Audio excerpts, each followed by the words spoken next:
안녕하세요. 오늘은 모차르트 소나타 정말 흔히들 많이 치고 정말로 유명한 K545번 모차르트 소나타를 한번 수업을 해볼게요. 우리가 이제 처음에 소나타를 시작을 할 때 모차르트 소나타를 많이 시작을 하잖아요. 소나타는 원래 소나르라는 노래하다라는 어원에서 나온 말이에요. 노래하는 것처럼 치면 되고, 물론 이제 소나타 형식 제시부, 발전부, 재연부 이런 식으로 나오는 소나타 형식들 같은 것도 공부를 할 수가 있고, 음악의 어떤 기본 구성이라든지 이런 거를 공부를 할 수가 있어서 소나타를 꼭 우리는 배워야 합니다. 클래식 음악을 좀 어느 정도 많이 배우고 싶다면 소나타를 배워두는 게 매우 중요해요. 그래서 우리가 소나타 치기 전에 소나티네를 먼저 연습을 하고, 소나타의 작은 버전 그걸 연습한 다음에 이제 소나타로 넘어가는. 고전주의에서 가장 유명한 음악가들이 하모베라고 하이드, 모차르트, 베토벤이 있어요.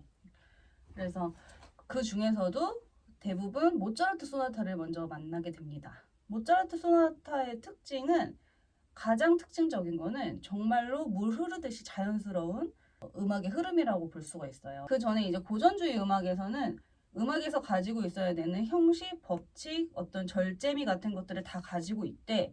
특히 모차르트 음악은 그 안에서도 굉장한 선율적인 자유로움, 그리고 굉장한 자연스러움을 가지고 있는 곡가예요, 모차르트는. 그래서 좀 천재적이라고도 많이 이렇게 불리는데, 오늘은 그런 어떤 흐름, 음악적인 흐름, 그런 음의 높낮이에 대해서 좀 설명을 해보려고 해요.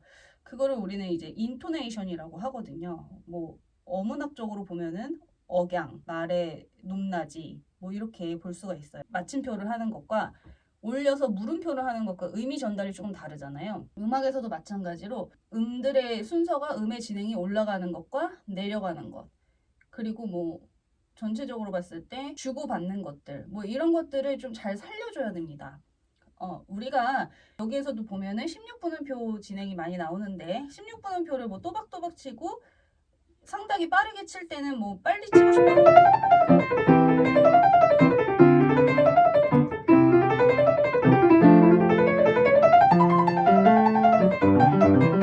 빨리 치면 정말 마라톤 경주처럼, 아니죠, 단거리 100m 달리기 선수처럼 빨리 왔다 갔다 할 수가 있어요. 하지만 그거는 음악이라고 하기가 어렵겠죠.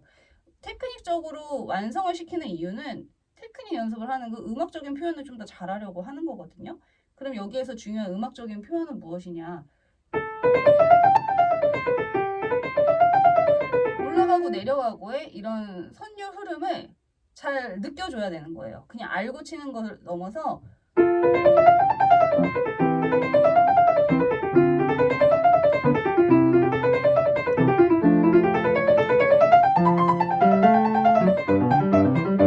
이게 둘의 차이가 확실하게 느껴지시나요?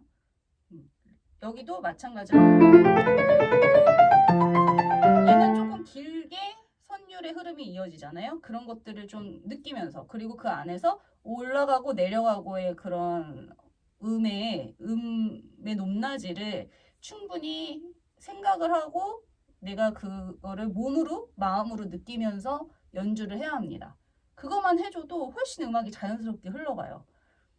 그냥 단순히 운동선수나 경주하는 사람처럼 이거를 해내야만 해 하면서 막 이렇게 16분음표 연습을 해가지고 빨리 손가락을 메트로놈에 맞춰서 하는 게 아니고, 얘를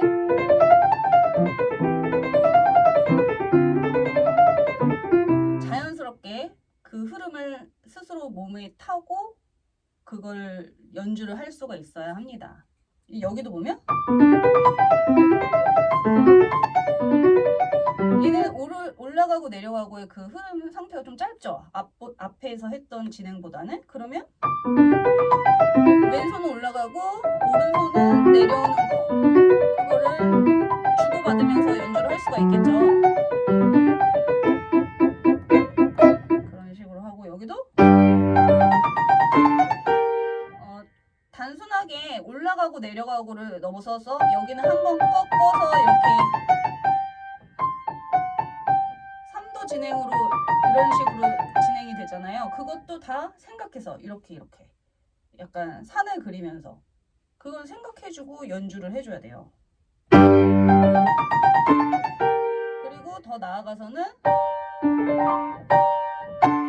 이 화성 안에서 그렇게 움직임이 있다라는 거를 알고 연주를 하는 게 좋겠죠.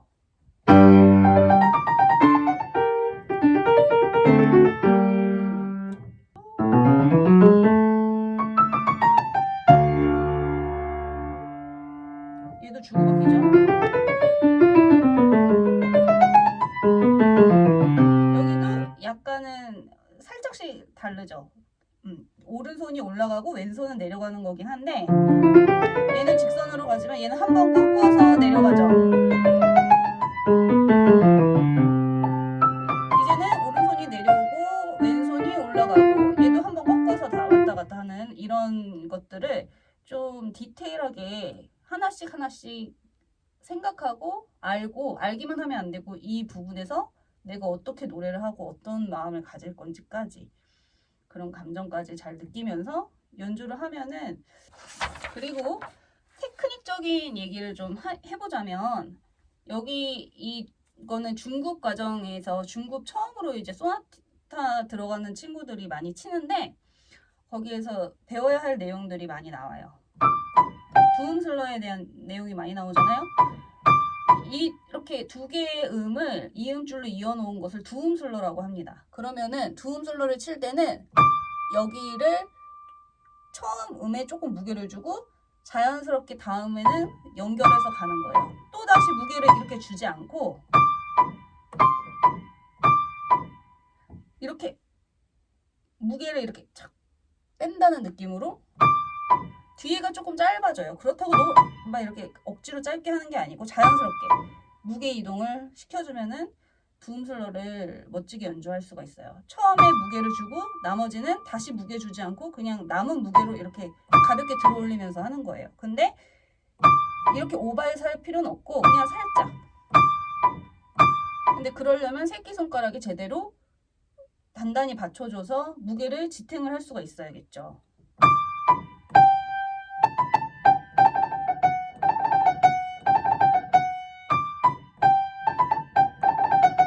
그리고 여기도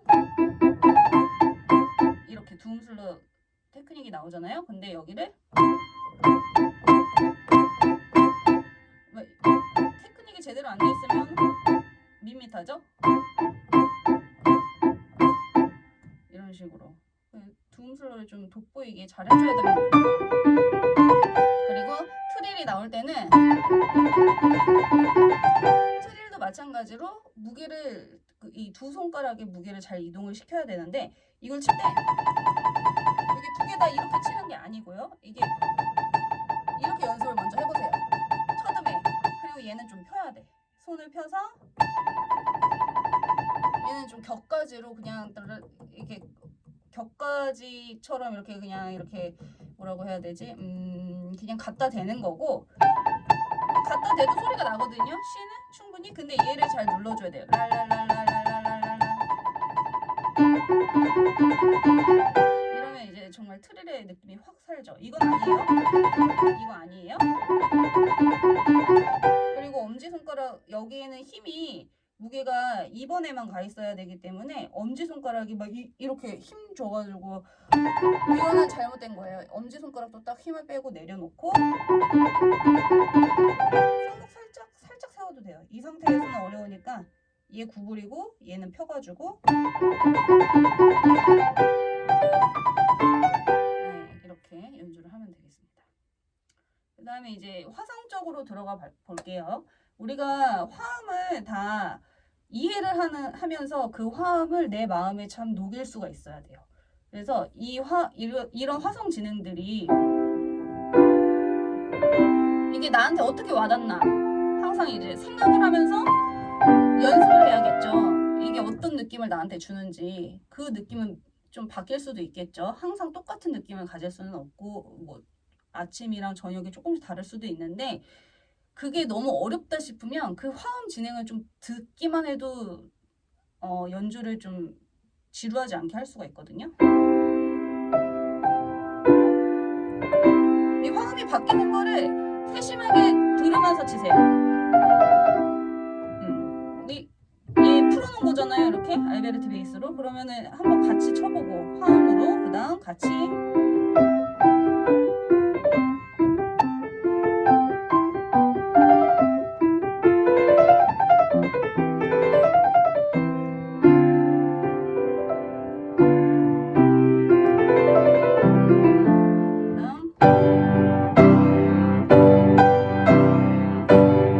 화성으로 한번 딱 쳐보면 감정을 생각하고 느끼는데 좀 도움이 됩니다. 여기도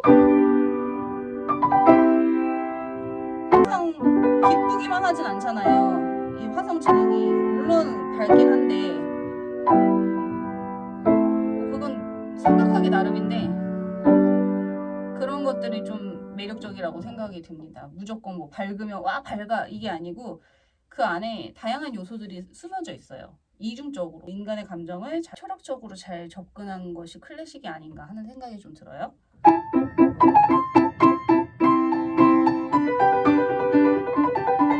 그 다음에 여기서는 화음만 들어도 뭔가 좀 심각하잖아요?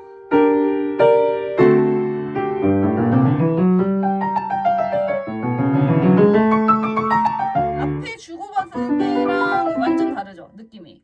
그런 거 딱 하면서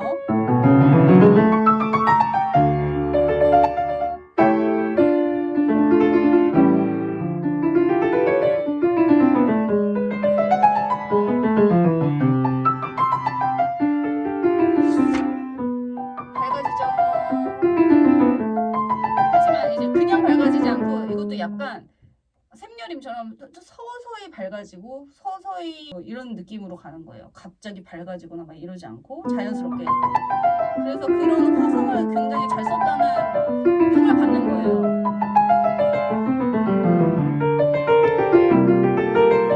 너무 자연스럽게 곡을 진행시킨다 이거죠. 모차르트는.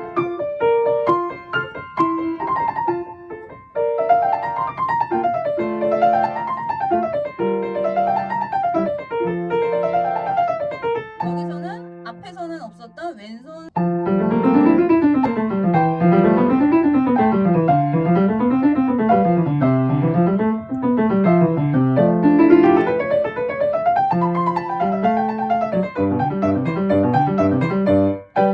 여기도 솔미도가 같으니까 이렇게 치는 경우도 있긴 한데 그냥 보통은 넌 레가토로 치죠. 이게 더 듣기 좋은 것 같고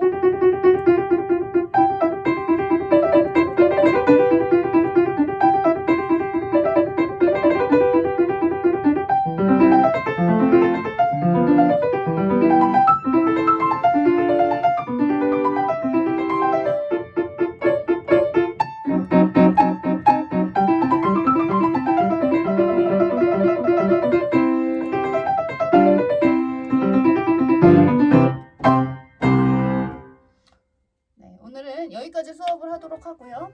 억양이나 음의 높낮이 같은 것들을 신경을 조금 더 쓰셔서 연주를 하시면 좀 더 음악적인 연주를 할 수 있을 거예요.